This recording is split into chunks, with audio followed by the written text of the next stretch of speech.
Welcome, everyone, to our LinkedIn Live. I'm Bruce Eckfeldt. I'm your host, moderator. I'm going to introduce our guests. I'm going to introduce our topics, and then we're going to get going. A couple of just notes. If you are watching here on YouTube, or we're streaming live on YouTube and LinkedIn. If you're on LinkedIn and you have a comment or question, go ahead and put it on the page there. I'll watch that, try to weave them into the conversation as we go. If you're on YouTube, jump over to LinkedIn and put comments. I'm not going to be watching YouTube while we go live here. And also, if you are on the replay, go ahead and leave comments and questions on either YouTube or LinkedIn. We'll watch those. We'll respond. We'll put additional notes and follow up there as well. So even if you're on the replay, go ahead and throw comments and questions. With that, let me introduce our guests. First up, I've got Dr. David Popple. He is the founder of and president of SciNet Group. He's a consultancy focused on developing organizations, helping make smarter people decisions through psychometric science. We're going to talk a little bit about some of the work he does there. He's delivered over 1,000 executive interviews, including almost 150 with portfolio managers. We're going to talk about, he actually has a recent Wall Street Journal article on him in the investment banking world. He's also translated these insights into developing a next generation psychometric system called SciBill, which we're going to hear about, which is currently used by several Fortune 500 financial and healthcare organizations and dozens of others. He's also has a limited coaching practice. He works with a handful of executive level candidates at a time. With all that, Dave, welcome to the program. Hey, thanks, Bruce. It's sometimes humbling when somebody reads all that stuff off at once. I hope I can live up to it. Yeah, well, we'll see. We've got half an hour to prove it here. Next up, I've got Craig Tashjian. He is managing partner at Amera Capital, focused on agribusiness and food-focused asset management company. Amera manages private debt and equity strategies. He brings a disciplined, data-driven lens to decision-making. He has extensive experience in navigating risk in high-stakes investments and leadership scenarios. Craig, welcome to the program. Thank you, Bruce. Pleasure to be here. And I have to see if I can live up to Dave's bio and be a second part of the show. Yeah, and our topic today, this is going to be really interesting. I think we've got two really phenomenal guests here today, and this is a topic that I love to talk about, which is why smart leaders take big risks and why others often don't. And so we're going to talk about risk. We're going to talk about risk assessment. We're going to talk about strategic risk taking, what that means, how does that work. I think this is probably one of the more advanced leadership skills that I see in executives is being able to use risk strategically. I think a lot of people, figure out how to mitigate risk and remove risk scenarios. And I think the level up is how to use it to your advantage and being able to assess it and leverage it in ways that your competitors are not doing gives you a real advantage in many cases. So why don't we start with just a sort of a general question of how do you sort of define risk, just to kind of ground us a little bit. And what do we mean by risk? Particularly, what do we mean by risk in business context? And then we can kind of talk about what smart leaders do or what we see in terms of leadership and managing and handling and leveraging risk. Dave, why don't we start with you? Like this question of how do you define risk or how do you kind of categorize risk when it comes to business and leadership? Sure. The way that I'm defining risk is that area where it's out of our control, right? So there are a series of things that I can control when I'm creating a strategy or doing, or making a decision. And maybe I can control 80% of that. The 20% is what's left. It's outside of my control. Anything could happen. And sometimes those are pretty extreme. Everybody's heard of the hit by the bus scenario. Nobody expects that to happen, but that's a risk that has to be figured into, some decisions, especially investing in a portfolio company or something like that. I think one of the mistakes that people make when they think about risk is they confuse the part that is within their control. And I think that as we talk today, it's going to be really important to discern between what is a failure of execution, which means that's where I just blew it. And that's why things didn't go the way I thought they would. And which is that thing that's outside of our control that at best I can mitigate. Yeah. Craig, let's hear your take on this. Like, how do you define risk? So black and white is very definable. and therefore very executable against how to mitigate risks. So let's take Dave's example of being hit by a bus. You can perceive that as a small or a large risk. If it's a small risk in your mind, you may still take the bus, thinking there's a 0.1% chance of that happening. So I will continue to take the bus, or I will continue to cross the street and take my risks. If you think of that as a 90% risk of happening, well, then you may no longer take the bus. You may no longer cross the street. So one thing, in agreement with Dave completely, but adding a layer to it, is different people perceive the same risk differently. Yeah. And I find in risk management that you have to have a team of people and an organization which is measuring risk in a consistent way across the organization. Because just as my example just gave, if two people in an organization or in a situation are viewing the same risk differently, well, then the perception of risk is very different, isn't it? Yeah. Yeah. So I like Dave's kind of internal versus external risks, right? There's risk around execution, and there's external risks that affect outcomes. The other one I tend to focus on a lot is kind of the Donald Rumsfeld, like known unknown versus unknown unknowns, and trying to categorize, to your example of getting hit by the bus, or I use something like weather, like a hurricane. Like we don't know, or there's a risk of a hurricane, but from a known unknowns. Generally what I like to see is trying to chunk that up a little bit more. It's hard to predict a hurricane, but it's slightly easier to predict an adverse weather event. And I think what happens a lot is people, focus on these very specific, low likelihood events, but don't categorize them as, well, we don't know if it's going to be a hurricane or an earthquake or a flood, or like the chances of a adverse weather event is greater than a particular weather event. And so being able to kind of chunk these up a little bit and do this analysis at a slightly higher level, it's kind of this known unknowns. Like I don't know which one is going to be, but there's a chance that something like that is going to happen, versus these unknown unknowns, which is, we get hit by an asteroid or something like that. These really kind of random events. I find that's one of the kind of key things I look at when I'm working with leaders on how they're assessing and managing risk. I wanted to dig in, Craig, on something you mentioned, which is kind of the emotional side of it, and I'm curious for each of you on this. How do you kind of abstract or pull apart or tease apart the kind of emotional perception or the emotional impact of a risk? So how people's kind of history and different kind of relationships with the nature of the event changes their risk profile. Like if I'm a really good swimmer, going swimming in the ocean is not much of a risk, but for someone who can't swim, that event is highly risky, right? It's very different for us. How do you tease that apart, or how do you work with leaders to kind of understand the emotional component? Craig, why don't we start with you on this one?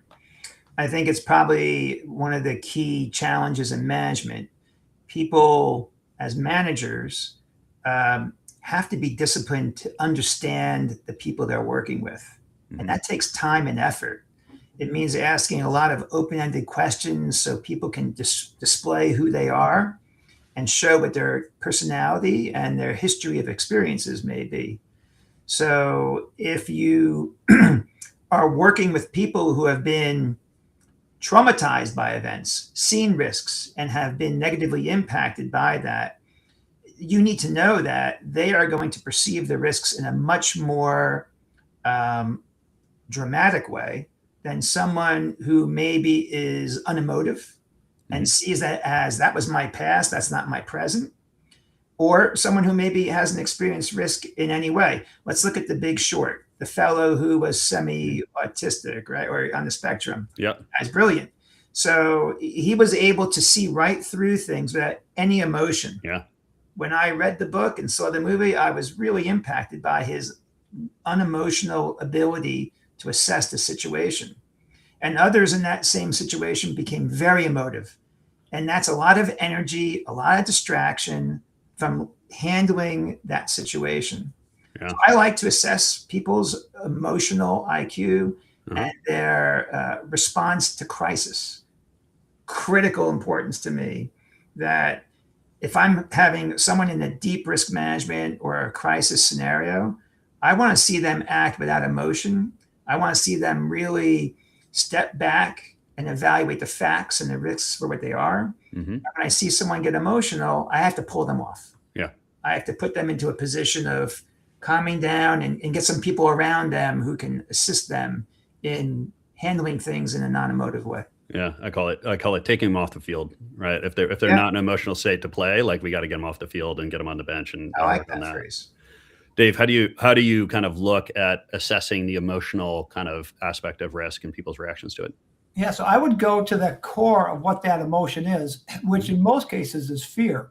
Mm-hmm. And what I found is that when people are poor risk takers, what their issue really is that they don't believe they can overcome the consequence if the risk actually comes true or the thing they're trying to avoid comes true.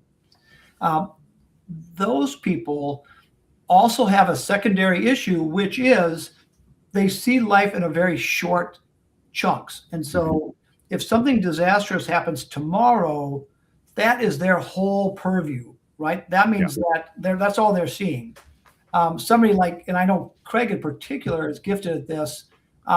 If somebody can see a year, 2 year, 5 years ahead, even though what's happening in this small chunk may be undesirable, it is, when you look at it across 5 years, it's not that big of a deal. That decreases that amount of fear, that anxiety, and it allows somebody to be able to walk through that because this isn't catastrophic. Yeah.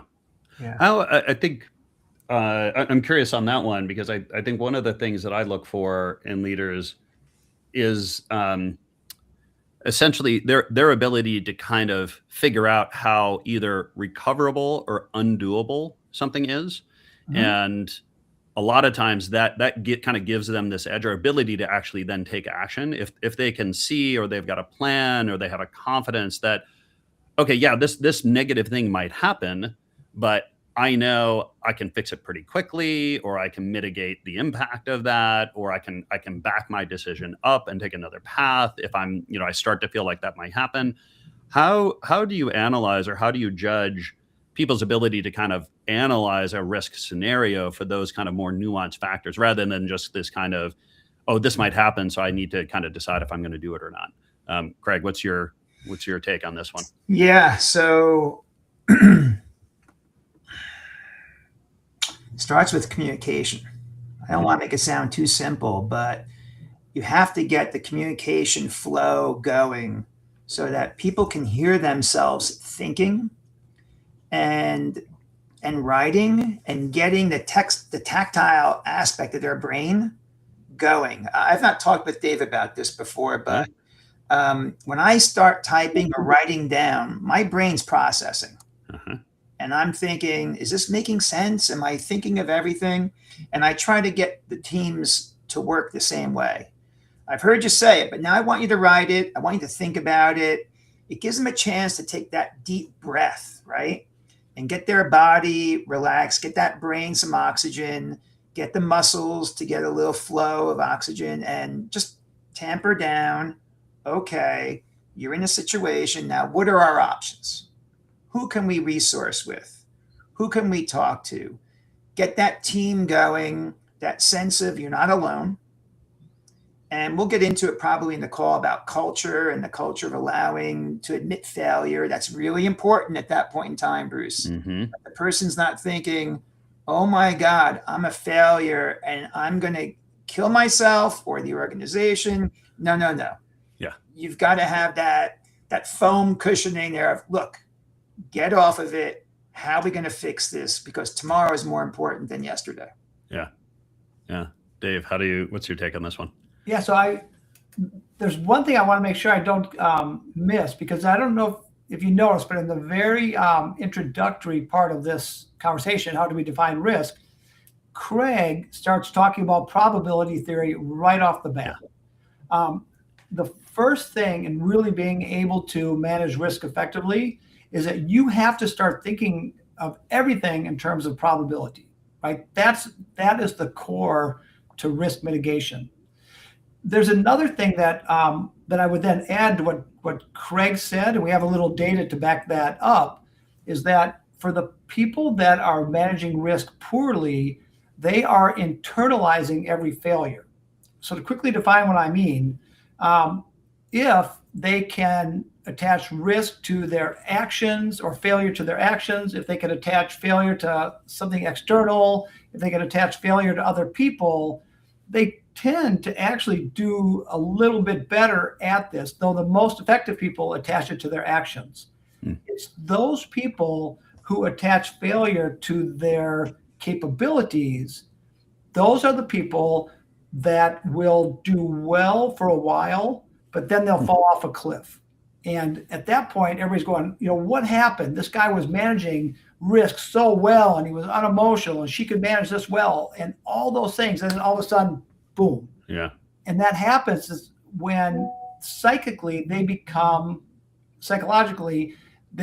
finally overwhelmed by it. Their internal process just can't manage it. So when Craig mentions that, these people are not going to, they need to know they're not going to kill themselves or the company or so on and so forth. He's talking about people that are moving things from internal to their actions, to their team, yada, yada, yada. Yeah. So it's kind of moving it from who I am to the choices I make. Exactly. And it's very interesting to hear the data supporting those types of profiles. Yeah. I want to talk about teams a little bit, because this is something I run into a lot. So I'll play this game with teams where I give them a bunch of stats, and they've got to give me a confidence interval for, how, what the range is. It's basically, it's a derivative of Andy Duke's Thinking Bets, right? Like, I'm a big fan of business is poker, not chess. And so this idea of thinking in bets, and I give them these tools, and then I give them a bet. I hold up $100 and I say, okay, who on the team here thinks they got, X number right versus Y number right? And I always find that founder CEOs always take the bet and they always lose, right? They always think they got 8 right out of 10, and they get like 1 or 2 right. And then I run into the CFO and the chief legal officer typically always get 10 right. And so I'm curious, like, when you're looking at teams and roles, like, how does this play out on a team basis, right? Because you have a team, and individuals may be, on different spectrums here in terms of their risk, their ability to analyze risk, they're willing to take risk, their own kind of perception of risk, their perception of the ability to manage the risk.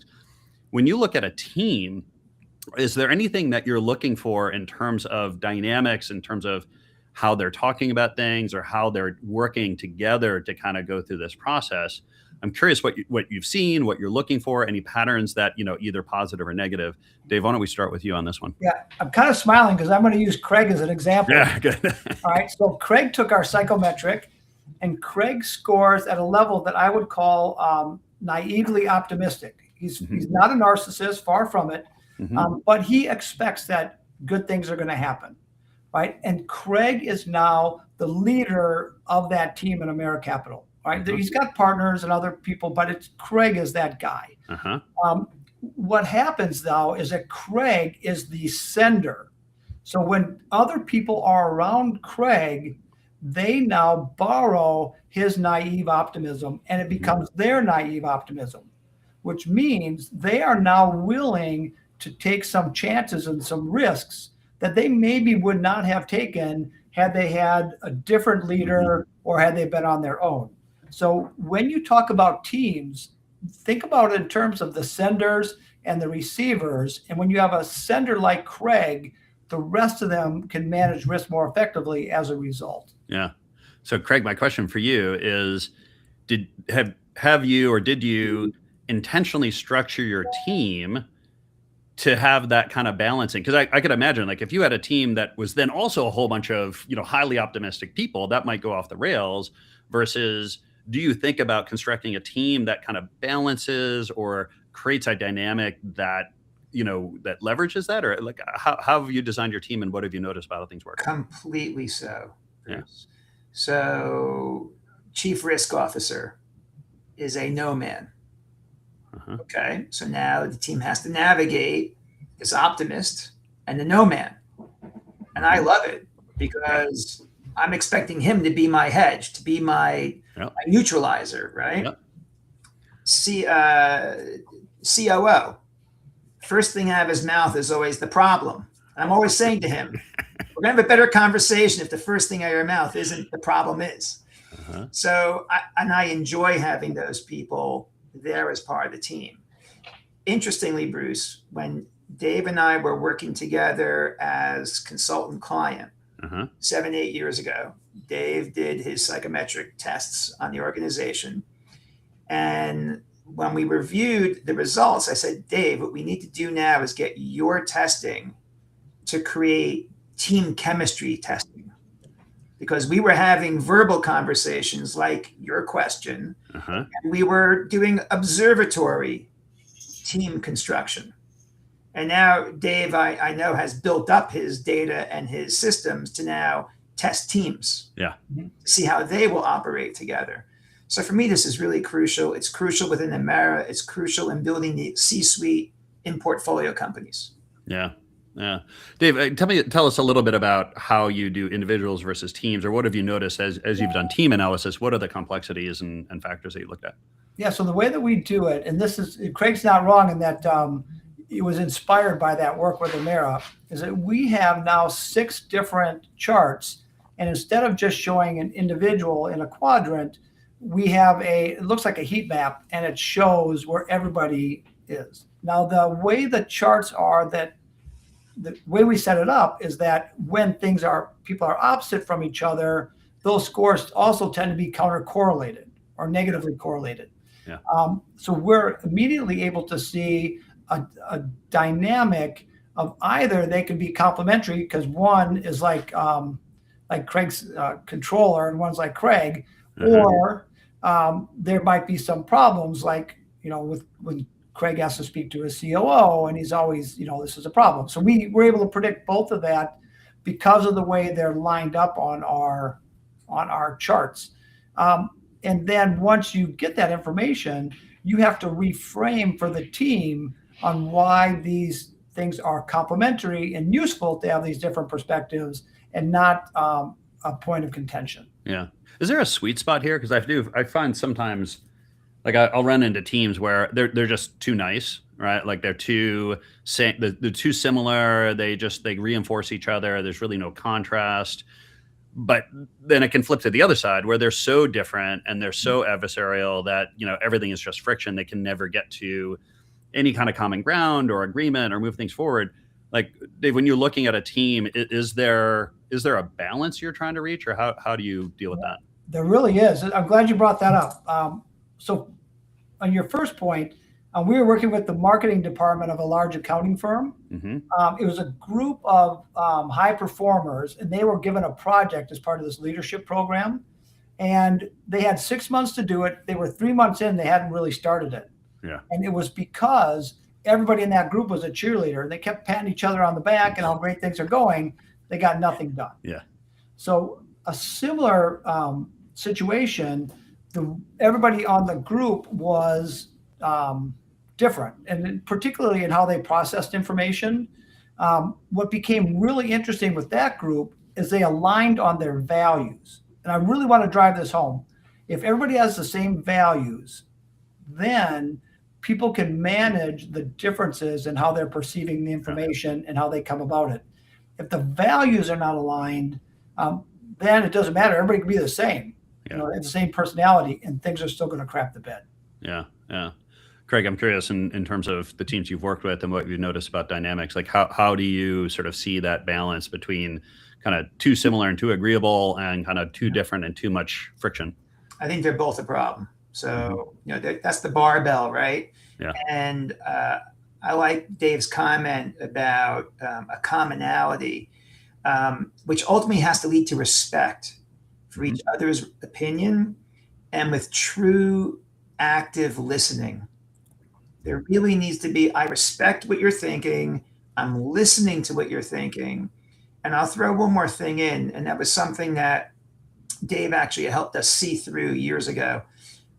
We made everyone a equity participant.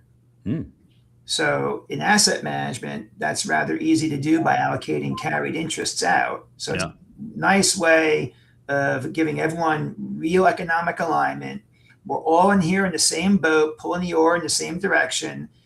And if we have respect and we truly listen to one another, these issues should get pulled into the right realm of risk. Yeah. Make the right decisions. Yeah. Yeah, I like that kind of. It's kind of, you take the values, but then you add this kind of, we're in the same boat, like we have tied outcomes, or we're going to be subject to the same kind of outcomes. So like we need to be working together. And like, let's talk a little bit more about cultural, because I find that's the other factor that comes up a lot is you can have these great people, you can have a great team, but the context that they're operating within, kind of the broader either corporate context or industry context or the environment. What are some things? I mean, we mentioned some things around kind of safety, right? Like making sure people, physical and psychological safety. What else from an environmental kind of cultural point of view have you noticed in terms of things that help a team not only manage, but leverage risk effectively? Anything in there that you've seen kind of patterns? Dave, when we hear from you on this one. Yeah. So if we go all the way back to behaviorism, a culture that rewards risk-taking and apart or different than the results will have the type of culture where risks are taken more often. All right. And I don't want to make sure I'm clear with that. Yes, we want to reward results. That's really, really important. But there should also be something there that says, hey, your process was right. You had courage to do it. And sure, the end result didn't work out the way we wanted it to, but still, here's X, Y, Z, whether it's praise or financial or whatever it is. So I think that's got to be a key part of any culture, is that there is a reward mechanism for the attempt, for risks that are well attempted. Yeah. Stupid risks, no, you don't reward them.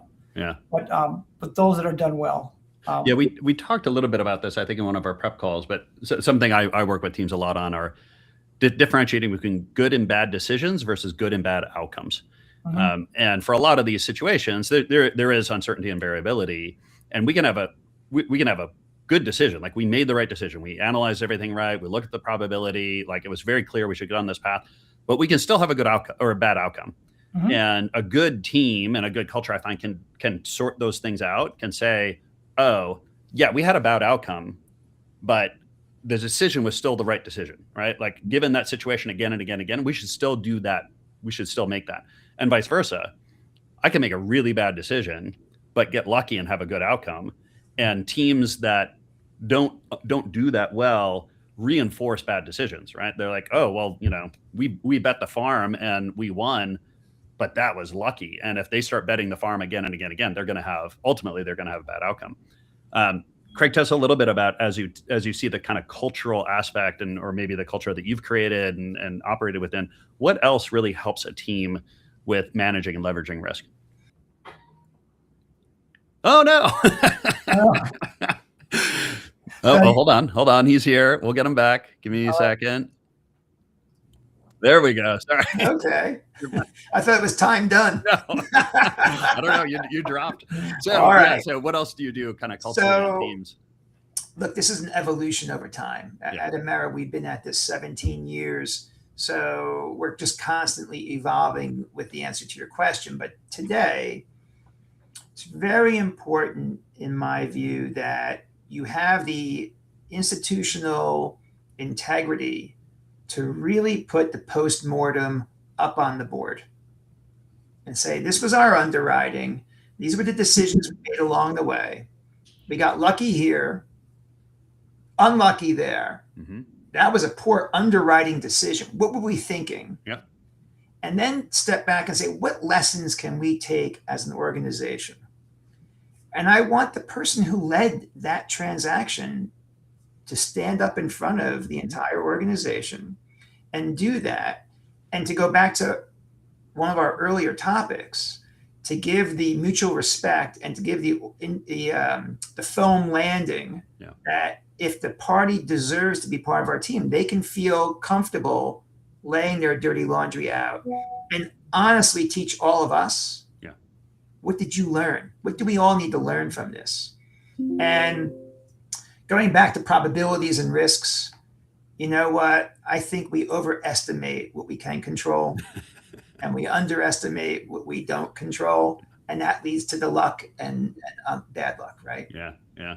There's I've been impressed on one of the things. I'm always careful about taking military analogies, but one of the things I love about the military, I think that they do amazing well, is the after action reviews, and how they've really systematized the process of after an operation, like going through and really looking at what went right, what went wrong, where did we make mistakes, like being completely open, honest with no repercussions, so they can learn. They can say, hey, look, what are we going to do next time? And obviously, they're dealing with high stakes scenarios.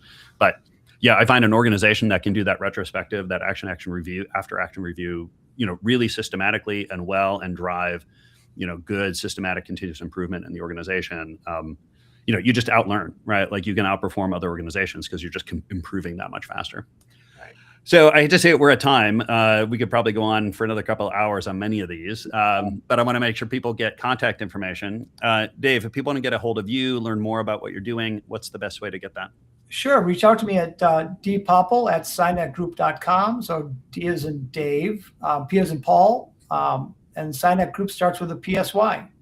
Great. And LinkedIn, if people watch on LinkedIn, obviously everyone's profiles here. And Dave, I'll suggest you put it on LinkedIn as well if people want to get a hold of you.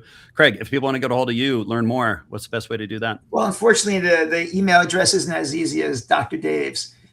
So C for Craig, Tashjian, TASHJIAN @americapital.com. Excellent. And I'll make sure you put that in the LinkedIn as well. If people want to get a hold of me, bruce@eckfeldt.com is my email address, eckfeldt.com, my URL, and then obviously LinkedIn. Dave, Craig, this has been a pleasure. Thank you so much for today. Likewise. Thanks, Bruce, for having us. Thanks everyone for joining us. Again, if you're watching the replay, go ahead and leave comments and questions there. We'll follow that. Appreciate everyone joining and look forward to seeing you at the next LinkedIn Live. Thanks everyone. Take care.